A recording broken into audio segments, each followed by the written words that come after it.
Të nderuar shikues, përshëndetje, jeni me edicionin e lajmeve të orës 11.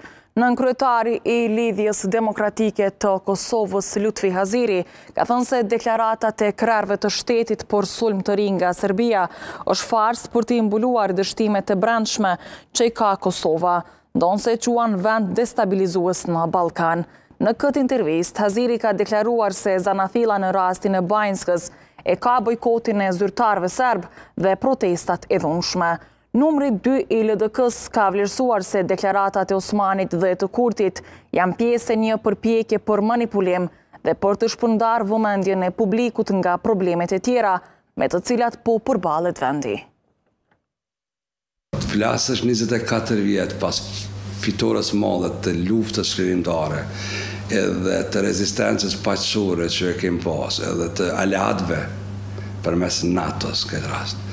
Pra për luft është ma shumë me kamuflu dështim, ma shumë me kamuflu problemet e mbrendshme, është mbi fatkeqësinë dhe problemet që kanë ajo popullat Mitrovic. Edhe në Mitrovicën le themi, Mitrovica si komun amë, me krejtë regionin e vetë, deri në kufi, me Serbin, për populizëm, për konzum brendshëm, se sa diçka tjetër. Kjo mas shumë të i frigon njerëzit tonë që jetojnë mërgim, jashtë, mas shumë të i frigon investitorët,